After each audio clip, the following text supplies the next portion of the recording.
Ce qu'on est en train de nous dire à la façon dont on nous a présenté les choses, dès le début du conflit, on a d'abord oublié tout l'historique, mais ça je l'avais déjà expliqué, tout commence le 7 octobre et tout commence par ce qu'a fait Hamas et ce qu'il a revendiqué, à savoir des attaques sur le territoire israélien, des attaques qui vont cibler des populations. Alors il y a dans ces populations, d'abord il y a des cibles qui sont des cibles militaires, qui sont des cibles de personnes qui étaient des personnes armées, des soldats, donc de ce point de vue. Il y a aussi eu des cibles qui étaient des des colons qui sont à mi-chemin entre l'armée et puis le citoyen ordinaire, puisque beaucoup sont armés et parfois soutenus, et souvent soutenus, et presque toujours soutenus par l'armée qui est à côté d'eux, puisqu'ils continuent leur colonisation, que ce soit d'ailleurs euh, à Gaza ou en Cisjordanie. Et puis ensuite, il y a eu effectivement, apparemment, parce qu'encore une fois, ni avec même ce qui s'est passé aujourd'hui, c'est-à-dire que le gouvernement israélien a annoncé aujourd'hui qu'il allait faire la preuve de l'horreur de ce qui s'est passé, et finalement, des preuves, par exemple, que des bébés ont été décapités. Aucune preuve, rien n'a été montré aujourd'hui. Des preuves qu'il y a eu des viols, aucune preuve de ce point de vue-là. Et ce qui a consisté à dire qu'ils avaient ciblé des civils et des innocents a été la répétition de ce qu'on avait déjà vu. En fait, ils ont fait un collage, un montage de tout ce qu'on avait déjà vu. Et de ce point de vue, sur ce qu'on a déjà vu, beaucoup d'ailleurs de journalistes indépendants, de journalistes un peu courageux, ont dit oui, mais attendez, nous, on n'a pas pu tout vérifier. Donc, ils ont présenté des choses non vérifiées comme étant la preuve de ce qu'ils ont avancé. Or, la preuve de ce qu'ils ont avancé, elle était très restreinte, puisque ce qu'ils ont avancé était bien plus que ceci. Et on a su, par rapport au bébé qui aurait été égorgé, tout ceci, que même la journaliste qui en avait parlé s'est reprise et s'en est excusée, pour ainsi dire. Et donc là, mais encore une fois, la propagande médiatique a poursuivi et ça a continué. C'est-à-dire que si vous voyez ce qui est dit par rapport au gouvernement russe en termes de propagande, là, c'est vraiment à la puissance 10, puisqu'on nous répète encore aujourd'hui, oui, oui. Et puis, si vous êtes du côté des Palestiniens, ça veut dire que vous êtes du côté de Hamas, c'est-à-dire que vous ne condamnez pas le meurtre et la mort des civils. Et puis, alors ensuite, on va ajouter à ceci des mots qui sont extraordinairement puissants dans le mental et dans la psyché occidentale. Pogrom, ça n'est jamais arrivé avant l'extermination. Puis ensuite, on rajoute le mot Shoah pour bien mettre en évidence qu'il y a de ce point de vue-là quelque chose qui est lié existentiellement avec le peuple qui est victime de ceux qui lui résistent.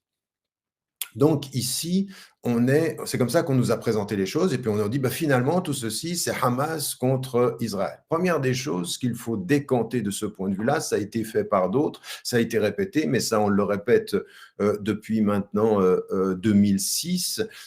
La justification du traitement des Palestiniens à Gaza depuis la victoire des élections de Hamas en 2006, et puis le blocage, le boycott et finalement l'enfermement à ciel ouvert, cette grande prison qu'est Gaza, et qui a mobilisé les consciences auprès qu'en fait, les gouvernements israéliens successifs ont systématiquement mis en évidence le fait que Hamas a été élu et que ce sont des groupements terroristes. Et donc, si on soutient la Palestine, on passe, ou si on soutient Gaza, ou si on parle de Gaza, on est en train de soutenir Hamas. Et de ce point de vue, Hamas a été considéré progressivement et assez rapidement d'ailleurs, sous la pression des lobbies pro-israéliens, comme un groupement terroriste.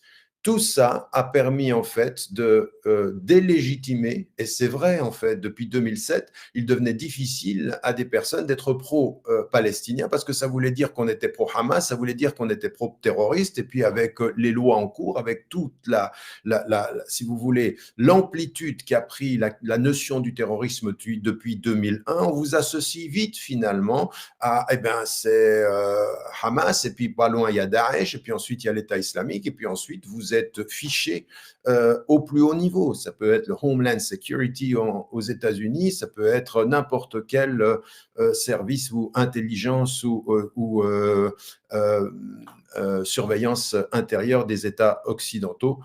Et tout ceci, on le sait, c'est comme ça que les choses se sont passées.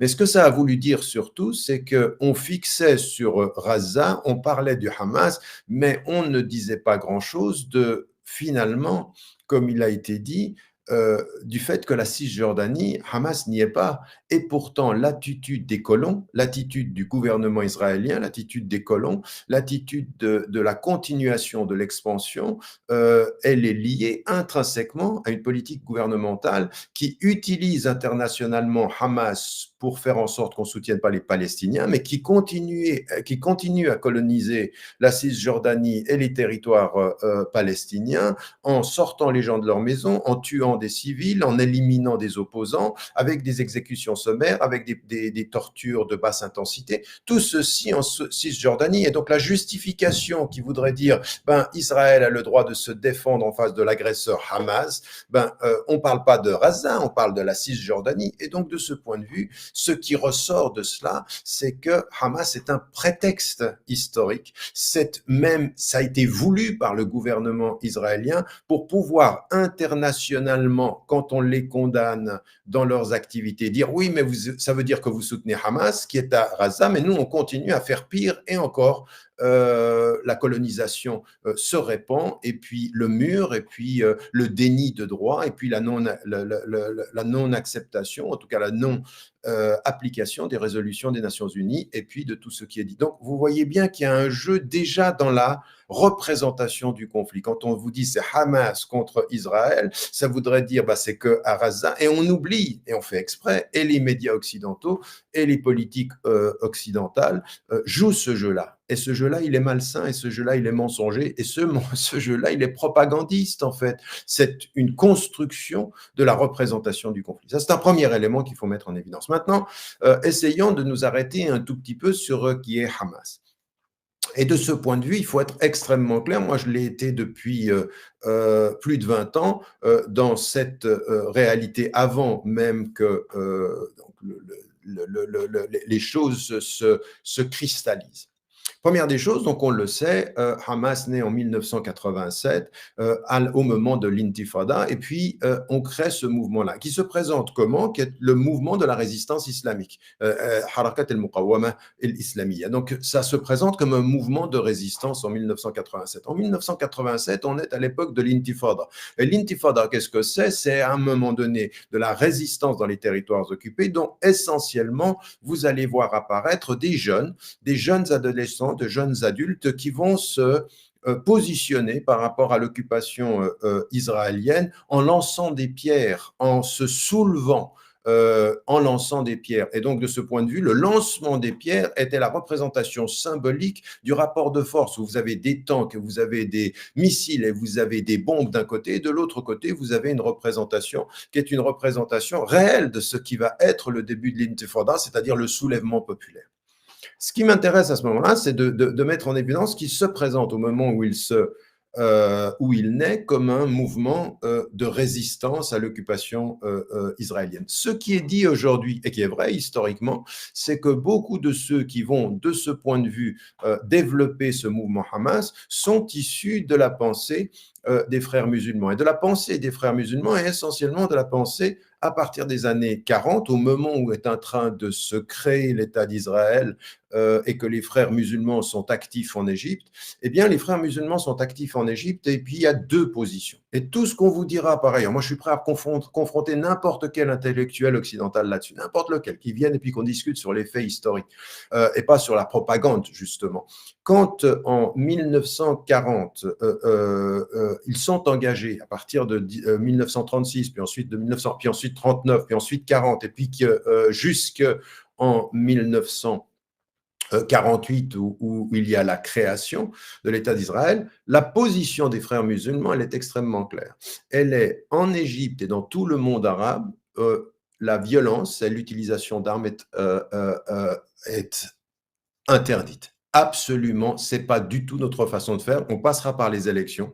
D'ailleurs, le même fondateur des Frères musulmans, Hassan el-Banna, va se présenter aux élections égyptiennes, va vouloir se présenter aux élections égyptiennes, il va s'en retirer sous la pression des Anglais. Donc, ils jouent le jeu de la démocratie et veulent passer par les élections. C'est ce qu'ils ont toujours confirmé, d'ailleurs, dans tous les pays, jusqu'en Égypte, où vous savez que le coup d'État les a délogés, mais ils ont joué le jeu.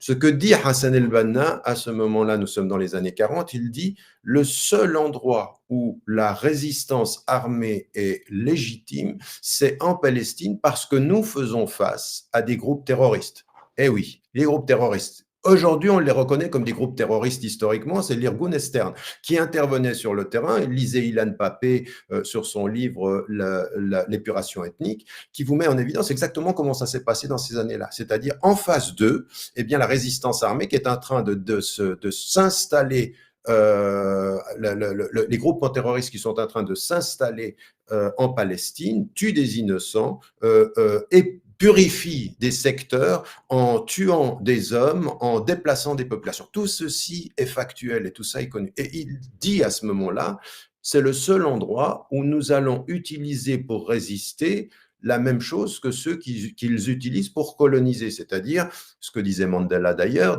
Mandela dit, les armes du résistant dépendent des armes qu'utilise l'oppresseur et le colonisateur. Et donc, de ce point de vue, il a justifié l'usage de la résistance armée devant l'occupation armée. Et à ce moment-là, on parle de Stern et de l'Irgun.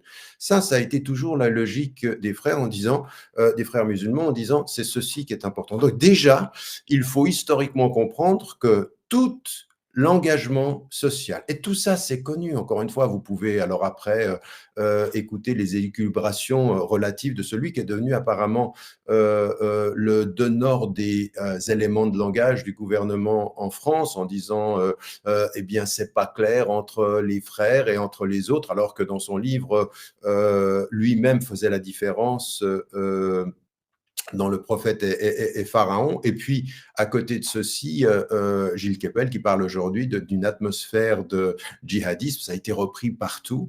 Il s'est tellement trompé dans ses analyses dans le monde arabe et dans en Occident, avec parfois de bons livres et souvent de très mauvaises idées, de très mauvaises interprétations, toujours très, très, très tendancieuses, comme pour ceux qui sont connaisseurs de la réalité du milieu ou de la réalité de l'histoire. Mais ce n'est pas le plus important aujourd'hui, c'est de dire, de comprendre aujourd'hui factuellement ce qu'il en est, de ne pas se laisser prendre par cette espèce d'amplification de la propagande mensongère.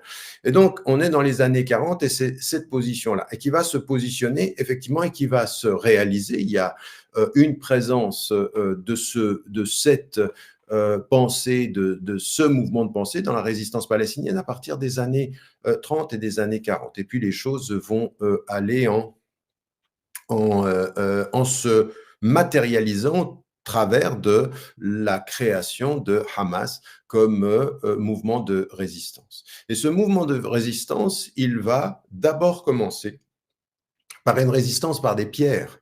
Et donc, il résiste par des pierres. À ce moment-là, on ne parle pas de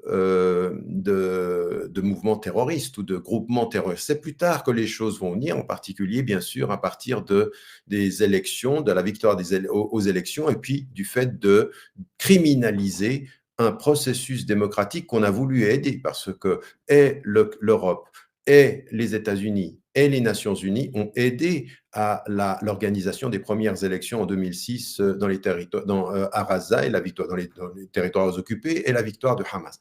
Ce qui est important de comprendre, c'est que ce mouvement qui se présente lui-même effectivement comme un mouvement de résistance, eh bien, il va avoir plusieurs stratégies dans sa résistance. Et c'est là que c'est le plus important. Il y a dans ce que je viens de vous dire, il y a dans sa première résistance l'idée de résister par les pierres. Et donc, souvenez-vous que quand il résiste par des pierres et qu'on est en 1907 et on est en 1988, la première intifada, celle-ci va être réprimée. Elle est réprimée qui, en fait? Qui demande aux forces armées israéliennes de briser les bras des jeunes qui lancent des pierres? Eh bien, c'est Yitzhak Rabin. Yitzhak Rabin qui plus tard recevra le prix Nobel de la paix. il recevra le prix Nobel de la paix en même temps que Yasser Arafat et puis que Shimon Peres. Donc il reçoit le prix Nobel de la paix, mais en 1987, 1988, il demande à ce que soient brisés les enfants. Et on disait à l'époque, ces enfants s'en prennent à l'armée. Et vous avez même eu des humoristes français qui disaient, mais rendez-vous compte de ce que les Palestiniens font à leurs enfants. Ils mettent les enfants en avant et ils obligent les militaires israéliens à leur tirer dessus, ce qui avait fait dire à un certain nombre d'analystes, mais qui enseigne aux militaires israéliens à tirer sur des enfants? C'est ça la vraie question, non pas que les enfants se soulèvent. Mais ce qui est le plus important ici, c'est que déjà à l'époque, quand ils ne sont pas sortis de Gaza, quand ils sont en train de résister par des pierres, on dit qu'ils sont immoraux. Pourquoi? Parce que ce sont des jeunes, parce qu'en fait, les Palestiniens sont tellement vicieux qu'ils mettent en avant leurs enfants pour qu'on les tue, pour qu'on puisse dire qu'ils sont des victimes. Donc cette représentation de l'arabe, du palestinien vicieux et du musulman avec le vice au carré, qui va mettre en avant ces enfants, c'est depuis très très loin, même depuis avant. Mais là, je vous parle simplement de la création de Hamas. Et déjà, quand ils ont cette stratégie-là, on dit on va résister avec des pierres, c'est la seule chose qui nous reste en face de vos tanks, on les représente comme un groupement de personnes qui mettent en avant leurs enfants pour gagner la bataille morale et médiatique, alors que finalement, ce sont finalement eux les pervers et ce sont eux les agresseurs en face d'Israël qui serait déjà à ce moment-là la victime. Et ce qui va se passer à partir de là, c'est qu'il va y avoir plusieurs stratégies de Hamas. Et c'est pour ça qu'il faut les qualifier une à une. Il va y avoir une stratégie qui est de s'en prendre et de résister à l'armée. Il va y avoir effectivement, à des moments donnés, des interventions où on va cibler des civils, où on va cibler des civils de la population israélienne.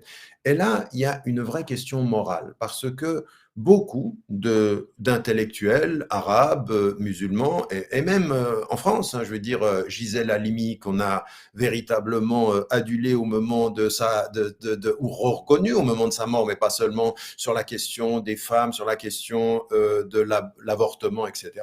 Elle-même, elle disait, mais attendez, le peuple palestinien, de ce point de vue, si vous ne voulez pas qu'ils s'en prennent à des innocents en Israël, donnez-leur des armes pour qu'ils puissent avoir une guerre d'égal à égal avec les Israéliens, car c'est tellement disproportionné. L'armée israélienne est tellement forte et les Palestiniens n'ont tellement aucune arme que c'est leur seul recours. Donc vous aviez même des figures françaises pro-palestiniennes qui mettaient en évidence, mais ils ne peuvent pas faire autrement. Mais ce qui est vrai, c'est qu'effectivement, ils ont ciblé des bus, effectivement, ils ont ciblé des innocents. Alors, on en vient maintenant à s'arrêter une seconde en se disant, mais qu'est-ce que c'est que la définition du terrorisme?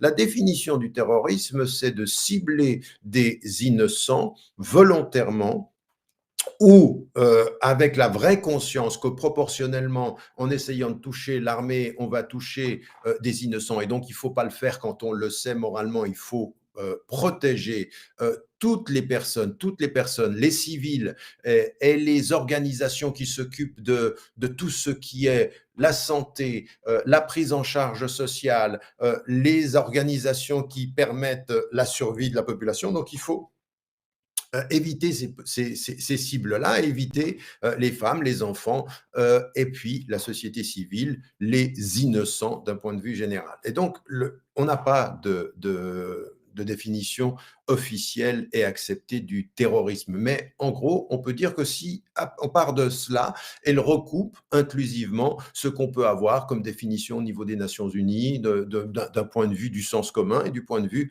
des organisations internationales. Bien. Est-ce que le Hamas l'a fait, ceci? Oui. Et donc, ce qu'on doit reconnaître, c'est que si on doit déterminer un acte comme étant un acte terroriste, savoir qu'on va toucher une cible qui est une cible de civils, eh bien, c'est un acte terroriste. Et attention, justement à cette définition.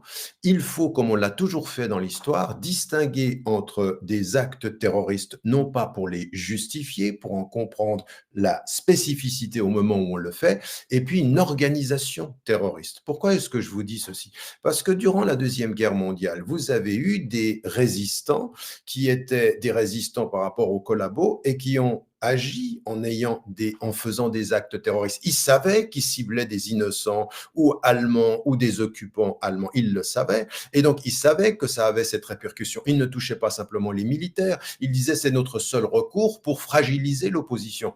Un acte terroriste ne fait pas de l'organisation qui le fait proportionnellement une organisation strictement terroriste. C'est un moyen qu'elle a utilisé à un moment de l'histoire. Est-ce que moralement ça se justifie? Non. Non.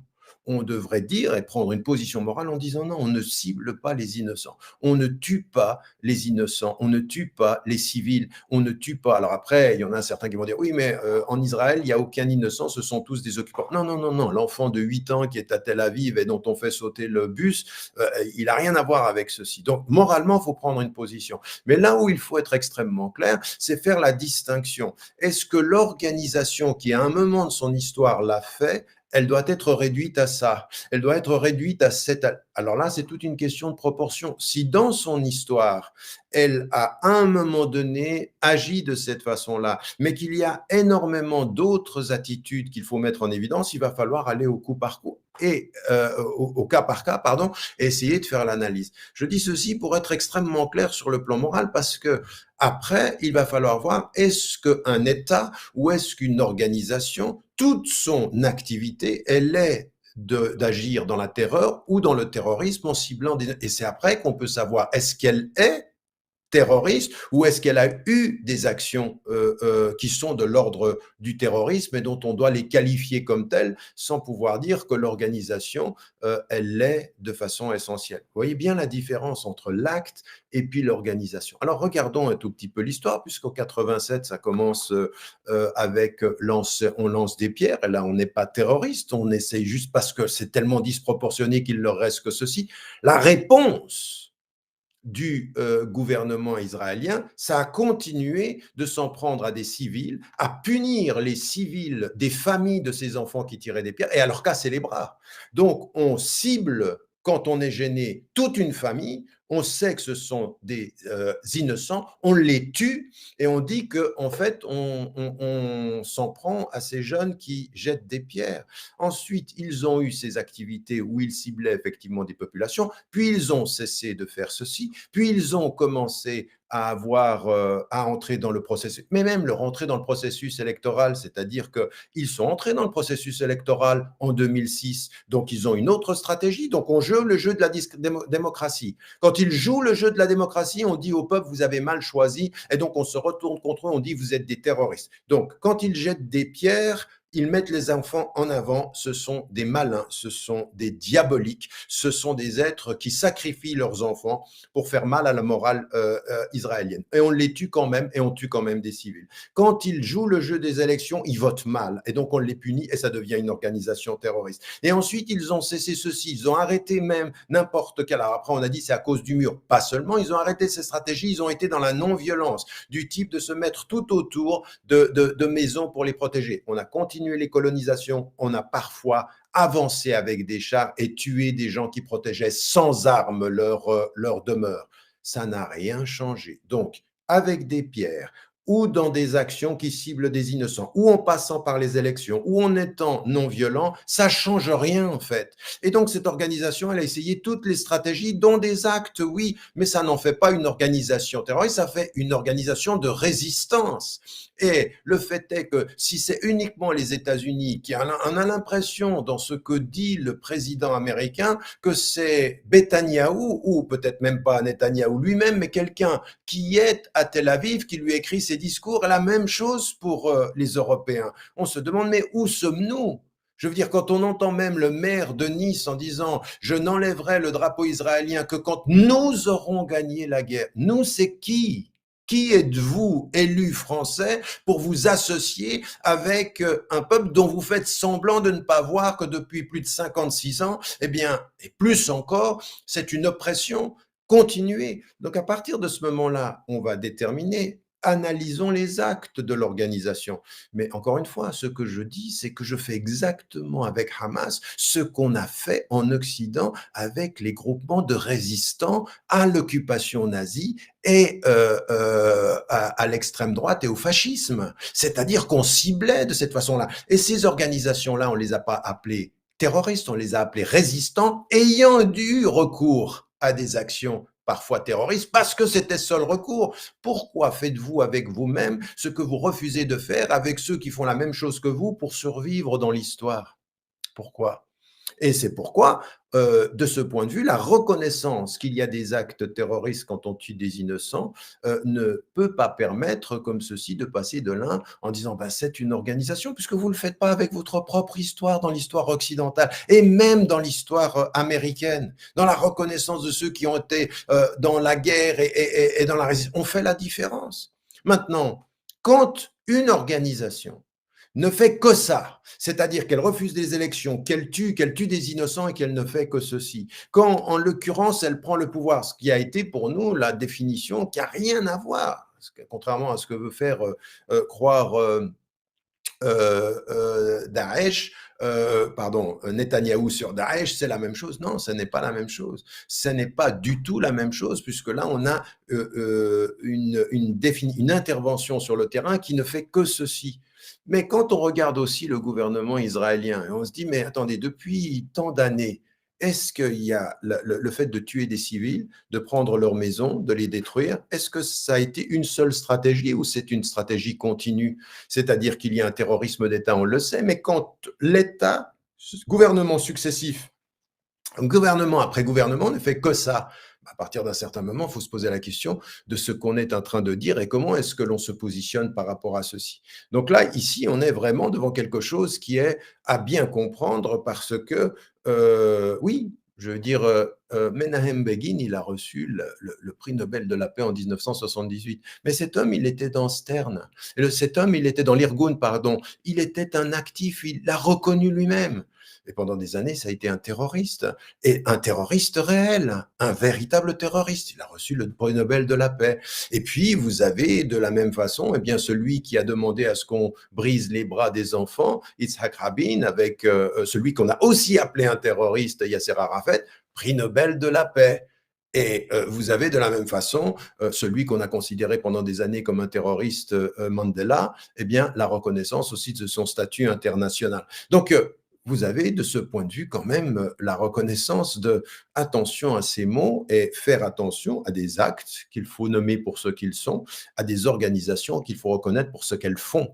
Et vous ne pouvez pas, je veux dire, encore une fois, on a aidé ces mouvements-là. Et encore une fois, hein, les mots changent quand vous regardez ce qui se passe en Afghanistan, comment les alliés d'hier, les freedom fighters d'hier, c'est-à-dire les combattants de la liberté deviennent des terroristes et tout ceci. Puis aujourd'hui, c'est l'injonction en vous disant, ben, si vous soutenez les Palestiniens, c'est que vous soutenez Hamas. D'abord, il faut bien mettre en évidence qu'on soutient le peuple palestinien et puis qu'à un moment donné, il faut stopper la criminalisation de la résistance. Parce que ceux qui commettent des crimes depuis des décennies, c'est pas d'abord les Palestiniens, eux, ce sont les victimes des crimes répétés. Je veux dire, la comptabilité des 6 000, 8 000 morts palestiniens, si vous regardez la comparaison entre les morts, d'abord entre les moyens militaires d'un côté et de l'autre, et puis ensuite entre ce qui est mis en évidence dans la réalité de ce conflit, ben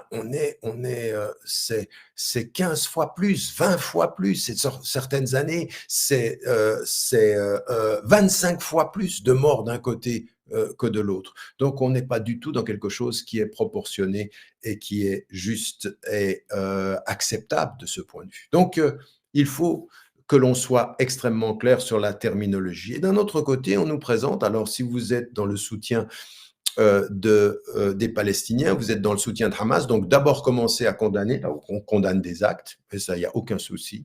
Et puis ensuite, après, on commence à analyser pourquoi, comment est-ce que ces actes se font, comment se fait-il que, encore une fois, j'avais déjà rappelé que le préambule de la Déclaration universelle des droits de l'homme mettait bien en évidence qu'il ne fallait pas mettre en situation de non-espérance une population pour qu'elle n'ait pas besoin de passer dans la rébellion en dernier recours.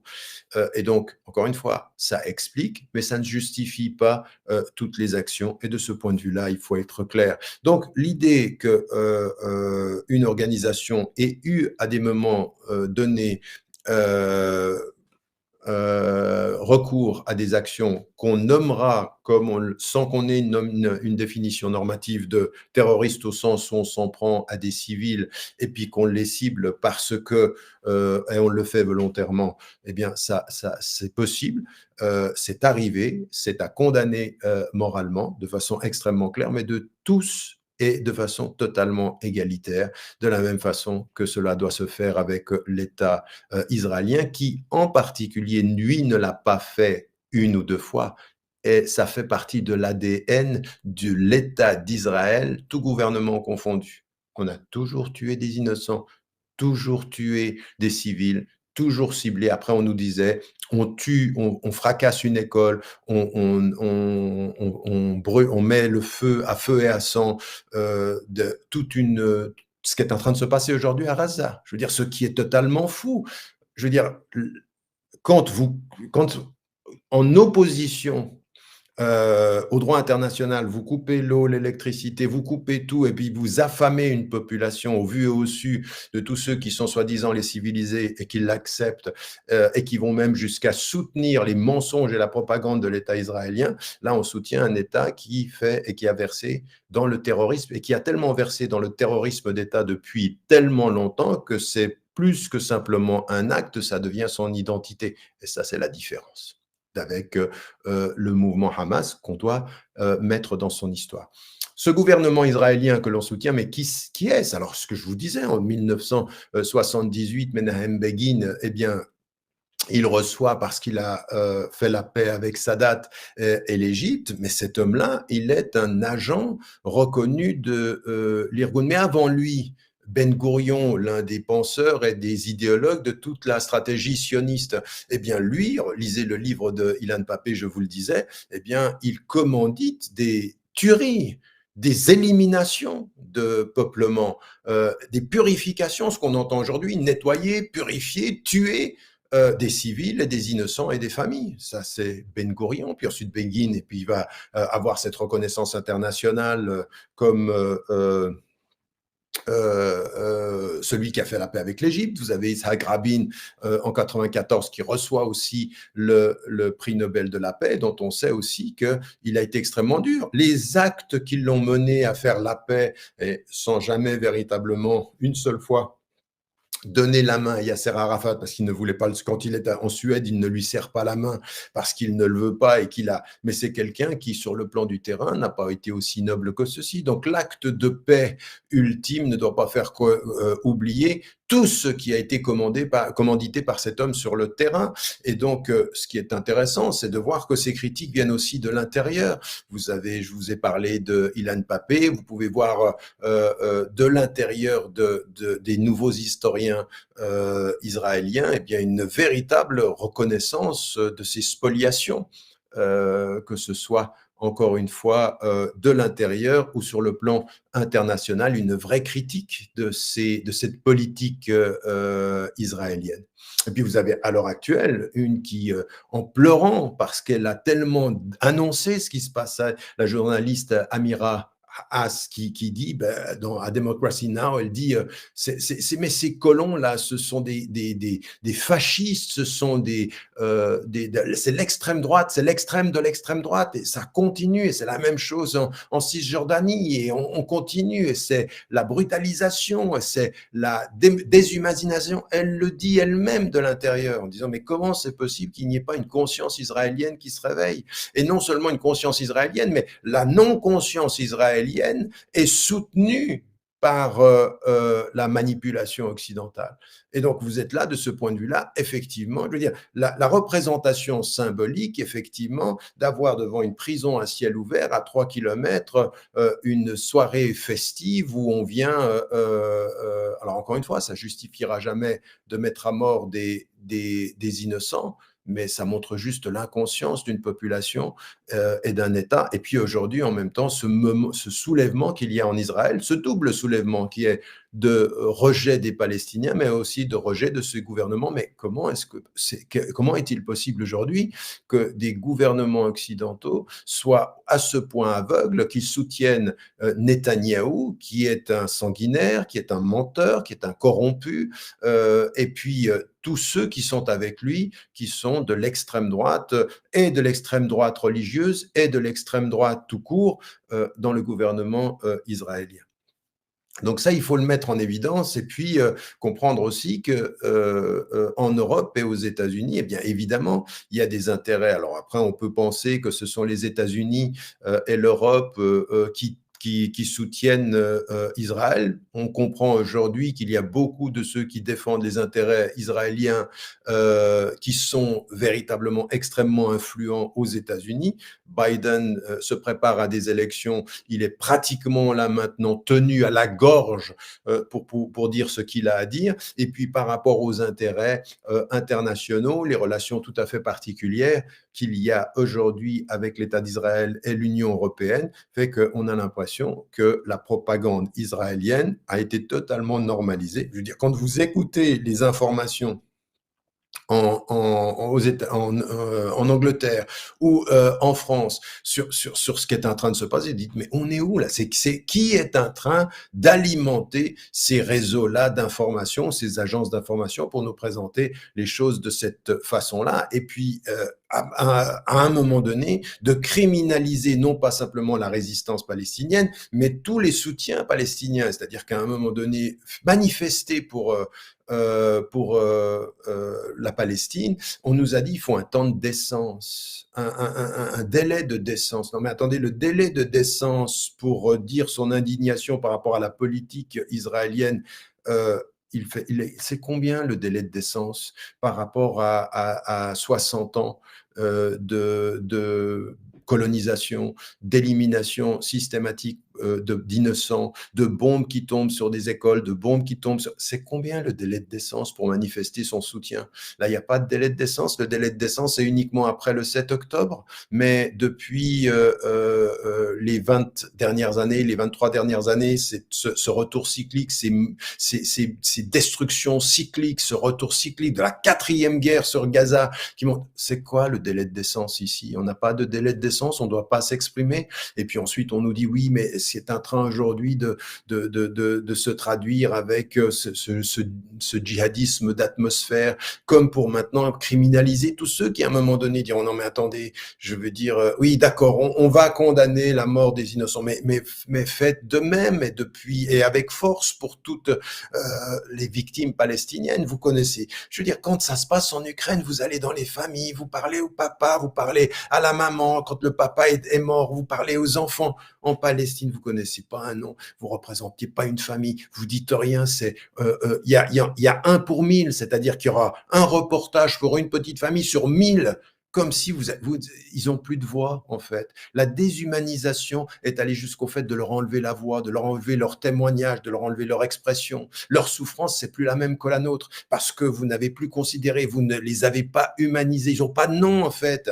Ils ont juste ben oui, ils ont qu'un nom en fait, Hamas. Voilà, c'est ça, la réalité aujourd'hui. Et que ça justifie tout. On en est arrivé à ce degré-là. Vous savez, c'est un peu ce qui s'était passé en 2001, quand il y a quand même une critique avec... il y a eu Ben Laden, et puis ce qui s'est passé aux États-Unis. Puis ensuite, on est arrivé à 5000 mètres, on a bombardé des populations innocentes qui n'avaient rien à voir avec Ben Laden, qui ne le connaissaient ni d'Ève ni d'Adam, qui ne s'étaient même pas impliqués avec lui. Mais on a puni un peuple sur la base d'un nom. Comme aujourd'hui, on punit tout un peuple sur la base... Mais c'est le processus, il est connu. C'est on tient les médias, on tient la propagande, on tient la communication et on a les bombes.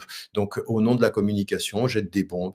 Mais il y a des vies là, il y a des réalités et ça m'amène au dernier point, c'est le Sud global, il n'est pas naïf et même les populations en Occident, même aux États-Unis, regardez comme ça monte, les gens ne sont pas dupes, ils se rendent compte qu'on est en train quand même de les mener en bateau. Vous savez, on peut longtemps manipuler le sens commun, mais il y a quelque chose qui est le sens commun qui revient d'une certaine façon et qui a une perception. De plus en plus, la majorité des populations européennes deviennent et sympathisent avec les Palestiniens, contrairement. Alors après, on peut les associer à l'islam et on peut les associer aux Arabes, tout ce qui est l'installation de l'extrême droite, mais il y a un sentiment populaire et c'est pour ça d'ailleurs que la propagande doit doubler d'efforts pour pouvoir changer les opinions, parce qu'il y a quand même un sentiment, et ça c'est notre travail, de là où nous sommes, en tant que citoyens ordinaires en Occident, aux États-Unis ou en Europe, on doit faire notre travail d'information, c'est-à-dire dire les choses, c'est-à-dire expliquer les choses, le vocabulaire, les jeux, les parties en présence, qu'est-ce qui est en jeu, comment, pourquoi est-ce que l'on fait ceci, pourquoi est-ce que aujourd'hui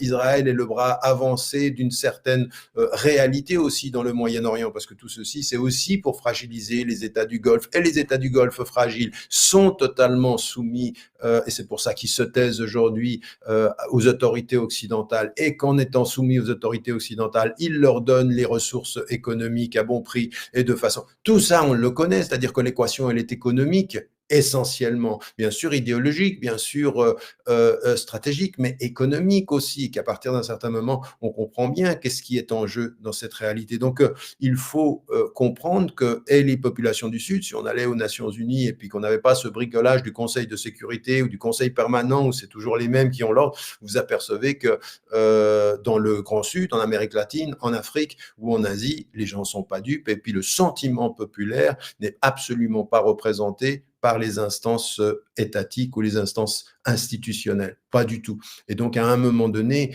il faudra faire avec ces réalités-là, avec le Grand Sud. Et nous, il faut qu'on continue à porter cette voix. Et une voix qui soit une voix éthique. Non, il n'y a aucune morale et aucune justification morale à pouvoir tirer et tuer des civils, quels qu'ils soient, ou des innocents, des femmes et des enfants. Nous, ça, c'est notre éthique de la résistance comme notre éthique de la guerre.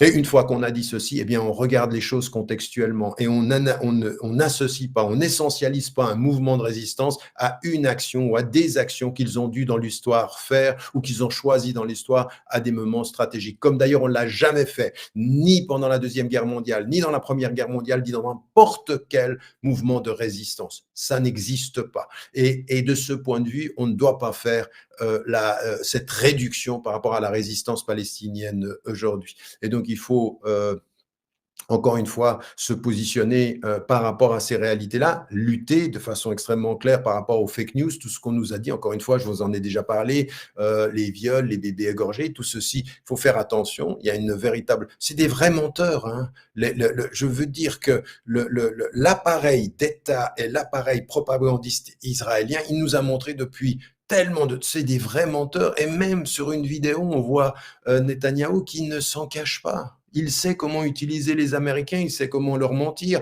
Mais lui, il l'a dit une fois sur une vidéo, tous le font en réalité.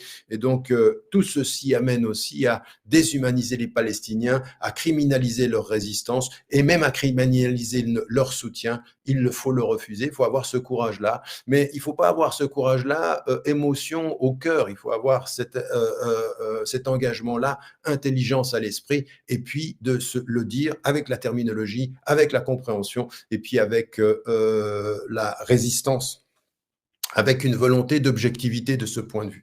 Et puis de dire au bout du compte, et ça sera ma conclusion, mais qui est dangereux dans tout ça? C'est la résistance palestinienne qui est dangereuse? C'est des gens qui demandent à pouvoir vivre et à reconnaître leurs droits? Ou c'est toute cette propagande, tous ces mensonges, tous ceux qui maintenant, les politiques en Occident, sont tellement avides de leur pouvoir, tellement avides de leur reconnaissance médiatique, tellement envie qu'on leur reconnaisse un statut, qu'hier ils étaient antisémites, aujourd'hui pour certains d'entre eux, ils sont totalement islamophobes et totalement pris dans une logique de soutien aveugle à un État et à un gouvernement dont tout le monde sait qu'il est dirigé par un corrompu, soutenu par l'extrême droite et des comportements qui sont des gens qui vous disent les Arabes sont des rats, les Arabes sont des animaux, ces musulmans, on va nettoyer, on va purifier. Vous êtes les soutiens de ça? Eh bien, si aujourd'hui le consensus en Occident est de soutenir cela, eh bien, nous serons la voix de la conscience qui vous diront jamais, on soutiendra jamais. Vous savez quoi? C'est pas pour le bien des Palestiniens seulement, c'est pour le bien de l'humanité. C'est même pour notre bien commun parce que c'est vous qui êtes devenus dangereux, parce que vous êtes en train de devenir fou dans votre aveuglement en face de ce que Israël, sa politique, est en train de normaliser aux yeux du monde, à savoir la déshumanisation de vos semblables. Et quand ça commence, c'est le début de la fin.